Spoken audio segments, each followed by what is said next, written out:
Olá a todos, aqui estamos com mais um vídeo do nosso canal Trebuchet da Tecnologia, em que nós pegamos as notícias mais importantes da internet e nós comentamos essas notícias de uma maneira mais técnica, dando assim aqueles detalhes técnicos que os nossos seguidores do mundo da eletrônica gostariam de ter. Informações técnicas que podem ser de grande utilidade, inclusive para a sua formação e eventualmente até para que você pense na criação de um novo produto.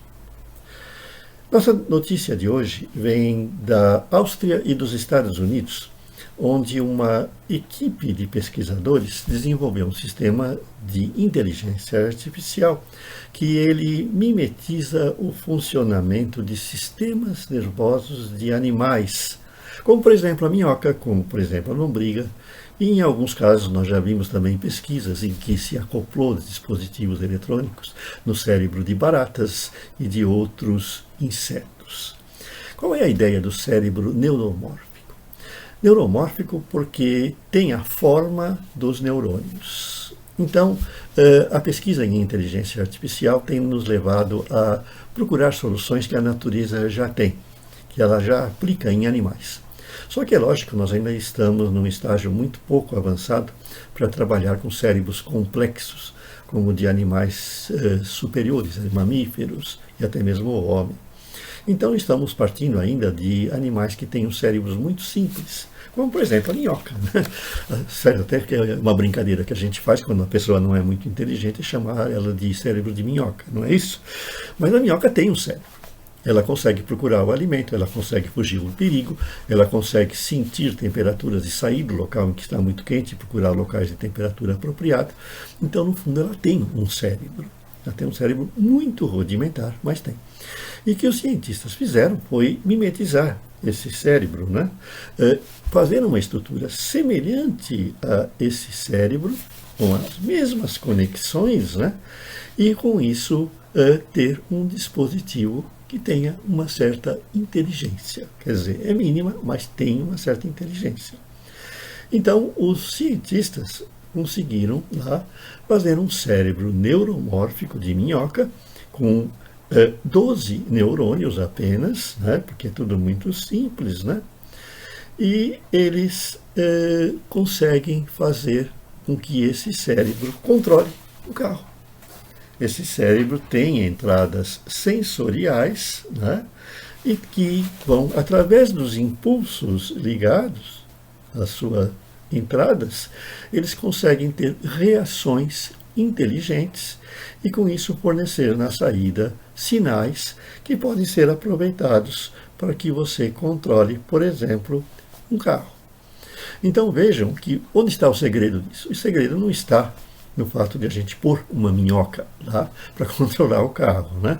Seria muito interessante, né, ter uma minhoca controlando o carro, né? Porque muita gente, inclusive aí de nosso mundo real, né, poderia controlar carros a partir daí, né? Porque certamente ele não exigiria muita inteligência para isso, né? Mas o fato é que eles já estão trabalhando na possibilidade de nós mimetizarmos estruturas naturais em cérebros de animais, por exemplo, e podemos usar essa estrutura para produzir o quê? Recursos que levem a aplicações de inteligência artificial, né? Então, o que eles fizeram, na realidade, foi o criar que eles têm o chamado uma rede neural convolucional, que é o quê? É uma rede que consegue processar dados de imagem aplicados à sua entrada e, através dessa imagem, produzir uma reação, produzir o quê? Uma saída. Então, essa rede consegue, então, através dessa saída, controlar alguma coisa externa, né? Então, para o caso de um carro, eles utilizaram esse tipo de processamento para que, através de uma imagem captada por uma pequena câmera, seja possível controlar um carro. e os cientistas conseguiram fazer com que o carro se saísse bem com esse seu cérebro de minhoca, né? Ele conseguiu manter-se na via, sem bater no meio-fio, né? E ele conseguiu também acompanhar a estrada, né? Numa velocidade compatível, né?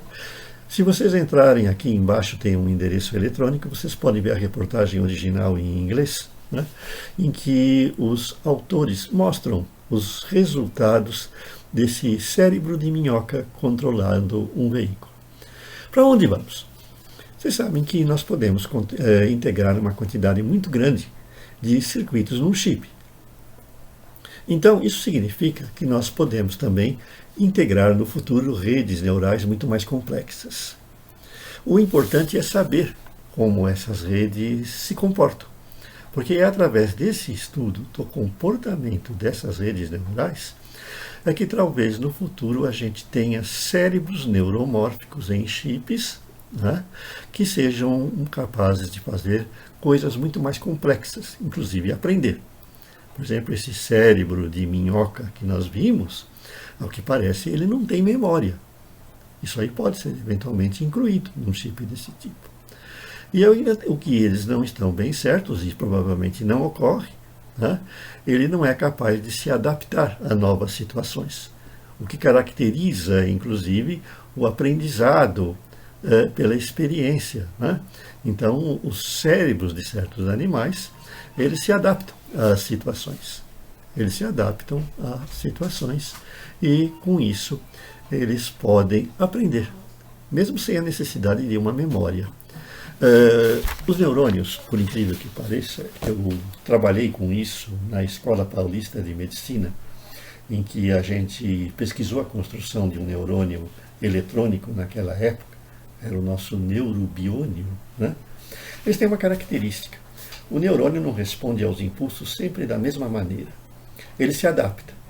Ele tem uma faixa de impulsos que ele responde normalmente, quando ele está, vamos dizer, na condição normal, mas com o uso, essa faixa pode se deslocar de um lado para outro.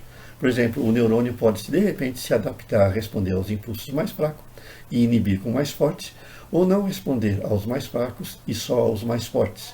Ele é adaptativo, certo? Então, o neurônio em si, ele também tem uma memória, vamos dizer, que não está muito bem conhecida ainda, uma memória química, que permite que ele se adapte. Então, o neurônio em si, ele não precisa estar numa estrutura de memória para ter memória. Ele em si é a memória. E isso é uma característica muito interessante dos seres vivos, né? Da própria gente, né? Quando a gente fica num lugar muito claro, certo? A gente tem dificuldade depois em responder aos impulsos e ver as coisas num lugar escuro. E vice-versa, quando a gente está num lugar escuro e sai num lugar claro, a gente é ofuscado. E os neurônios se comportam mais ou menos dessa maneira. A gente precisa de um certo tempo de adaptação, eles também. Então eles têm essa adaptabilidade, certo? Que pode ser explorada, vamos dizer, num cérebro neuromórfico, que passa a ter o quê? O aprendizado. São coisas que vêm por aí, é um estudo extremamente interessante, né? Que une a eletrônica à biologia, une a eletrônica também a outras ciências, que é a biônica. Lá no nosso site nós temos um artigo muito interessante que fala dos sinais elétricos do corpo humano, em que vocês podem analisar lá e ver como é que são os sinais elétricos de um neurônio e ver como é complicada a sua estrutura. Até mais!